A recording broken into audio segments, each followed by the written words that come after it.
Today's message is on Noach, the second book of Bereshit, and Mauricio Quintero wrote the message entitled "Resting with the Truth." You know, Parashat Noach seems like a story from a fairy tale, and I remember as a child hearing one rendition of this story. It goes like this: One day, God decided to send a flood. He would send a strong storm, so he ordered Noah to build an ark to save the animals of the planet and all humanity.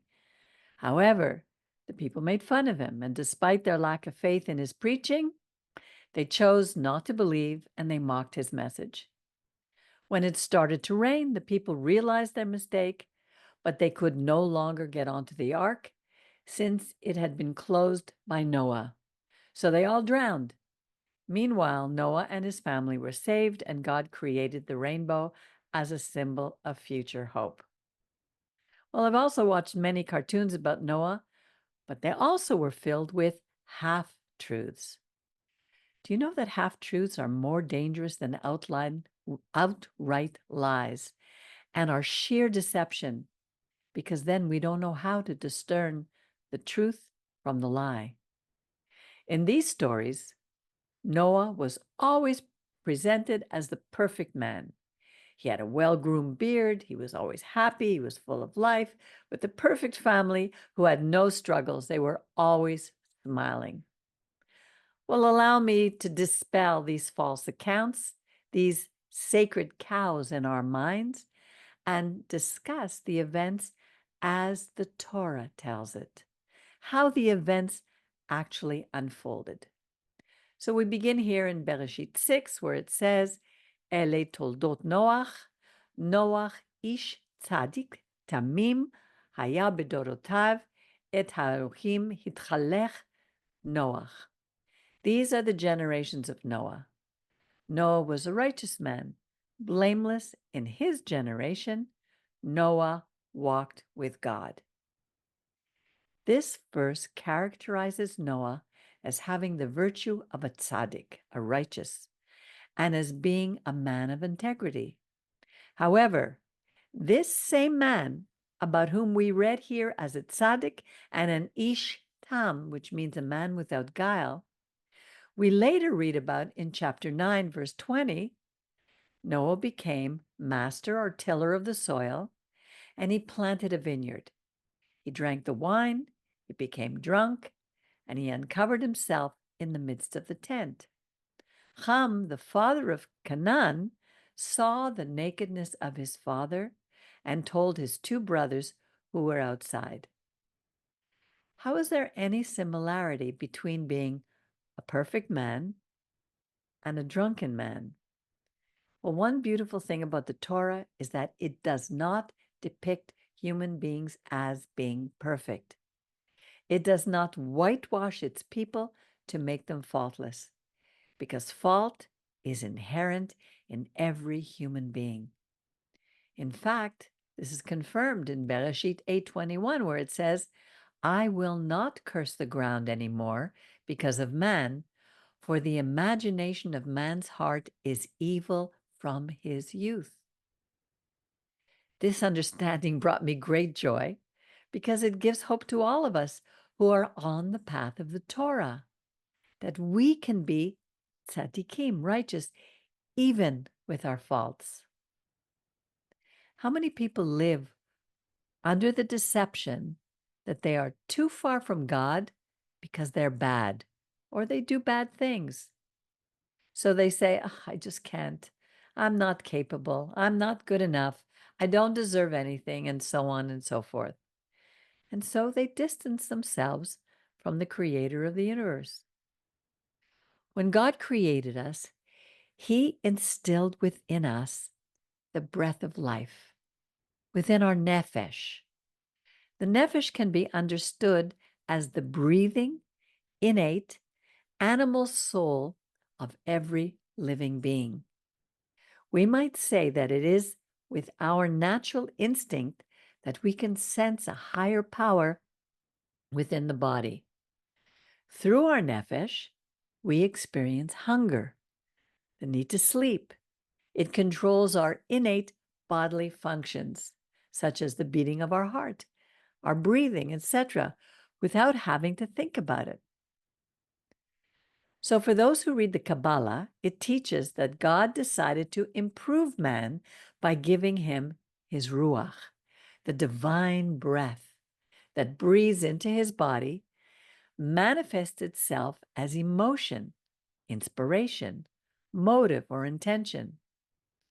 Then from within man, the divine spark ignites, and the neshama appears as a balance manifested by the intellect.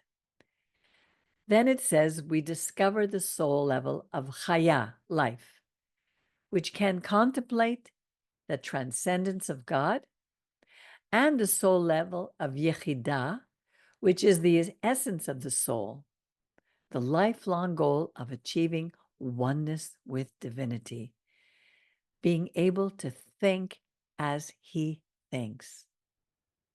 In biblical Judaism, those who fulfill and live the commandments enjoy closeness to the eternal. They are called tzaddikim. If we read carefully, when Noah walked, hitchalech, with God, he was tzaddik, righteous. When Noah decided to distance himself from God and considered himself master of the soil, or tiller of the soil, he planted a vineyard to get drunk, and he let himself be carried away by his animal instincts, which resulted in disaster. This is the history of humanity. We think that distancing ourselves from God is the solution to not living a life of guilt. However, when we choose to diminish our neshama, which is our soul connection with the divine, our nefesh, or our animal nature, becomes stronger, to the point of losing control of ourselves, of our will, and we become slaves to the desires of the body.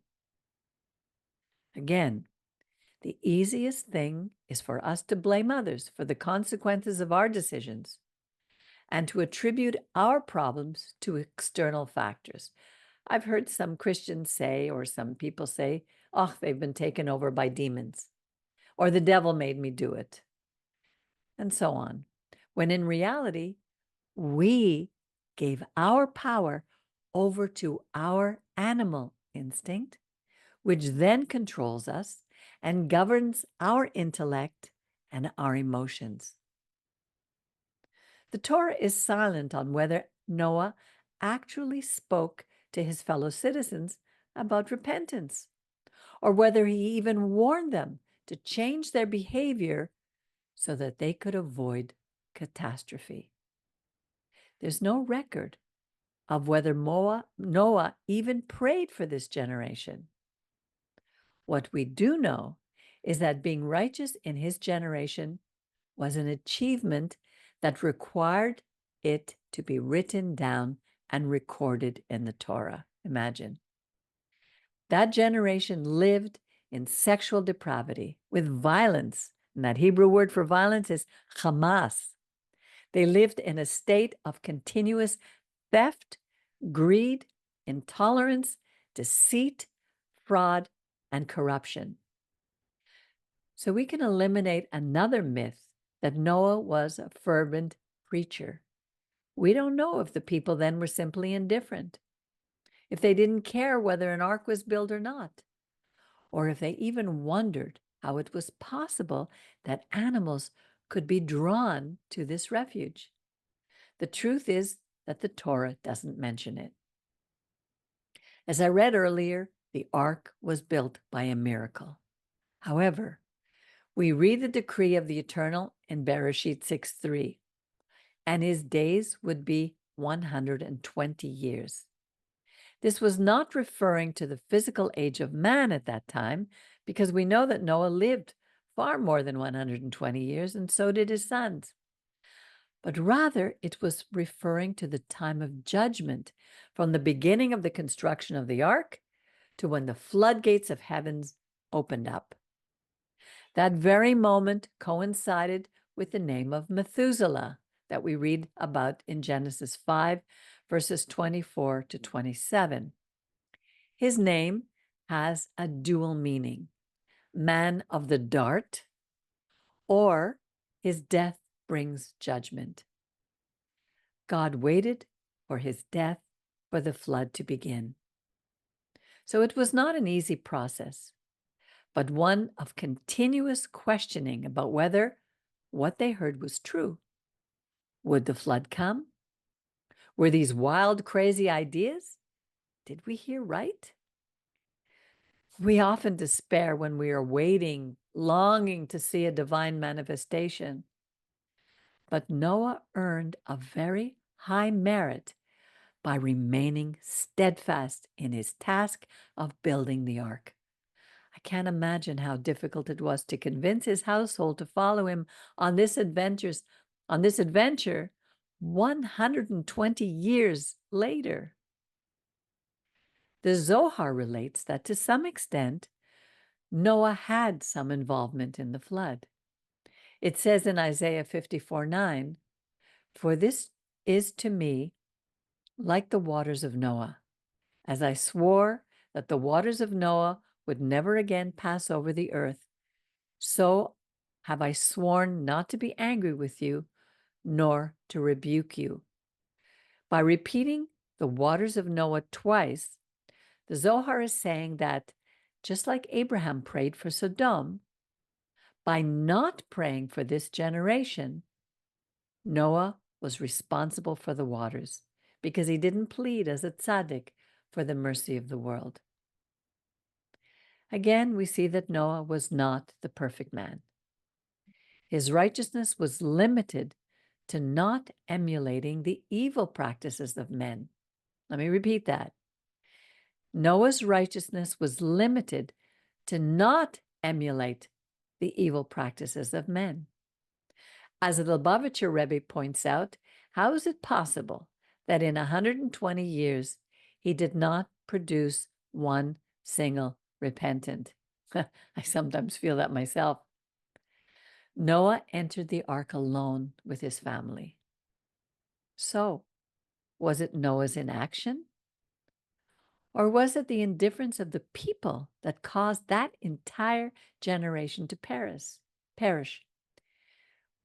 We saw, or we'll see later, how Nineveh was finally saved from God's decree of destruction. But it took work on both sides, on Jonah's, together with the people of Nineveh and their leaders. You know, a half-truth is as bad as a complete lie. Regarding the problem with his son after getting drunk, we don't know if Noah did it to erase from his mind the horror that he had witnessed, or was it to ease his guilt, the guilt of not having done more for his generation. The Torah says in chapter 9, verse 20, "And he drank the wine and became drunk, and he uncovered himself in the midst of his tent." Yes, Noah uncovered himself. He lost his sanity, and he exposed himself without any modesty. His youngest son, who had obviously lived years within that corrupt generation, was faced with a situation of his weakness. So later it says, "And Ham, the father of Canaan, saw the nakedness." This verse is deeper than we think. Because Noah exposed himself, Ham, in his weakness, committed a sin. So at this point, we don't know if he was already the father of Canaan, but that's an important factor, because Canaan was not Ham's only son. According to Bereshit 10:16, it says his sons were Cush, Mitzrayim, Put, and Canaan. However, the Torah emphasizes that his son Canaan was the one who inherited most of Ham's character traits. It's interesting that these four sons today have developed into four very complicated nations. The point is is that there was a combination of factors: Noah's carelessness and Ham's innate weakness. We see how Noah cursed him out of anger. But why didn't Noah stop to think that he should have protected his son? Let this serve as advice for parents. It is not good for children to see their parents' nakedness, nor any adult. We don't know what harm this can cause. Today, in the same way, we are shown supposed truths acted out on camera, showing IDF atrocities, alleged war crimes, attacks on the UN facilities. And we know that they are all half-truths, if not staged lies. In the same way we are presented, with a Yeshua as a God, divine, sinless, and without error. But this is nothing more than a lie disguised as the truth. Sometimes opening our eyes hurts, but we must do it. Because as Yeshua said, the truth shall set you free. I know that a half-truth is often more comfortable. It's sweeter. It's more socially acceptable because it appears to not discriminate. But a half-truth is still a half-lie. In the same way, sin needs to spread. What did Ham do? He ran to tell his brothers about his father's nakedness, as the Torah says, and he made it known to his two brothers. That is what evil does. That is why today we see our senses bombarded with evil, because evil needs to spread in order to endure. However, we also read about how we can overcome it, and that's by cutting evil off at the root. In the case of Ham's brothers, Shem and Yafet, it was by guarding their eyes, since the sin was of a sexual nature. We even read that because they were upright, they did not spread this evil. With integrity, we fight evil in this world. This Shabbat, my prayer is that the Eternal opens our spiritual senses, that He awakens our neshama, that it does not hurt us to open our eyes. And even if it is uncomfortable, that we open our minds and hearts to the truth, that is, to the eternal God. It says in Mishlei, Proverbs 12, verse 19, a truthful word remains forever, a lying tongue only for a moment. Shabbat Shalom.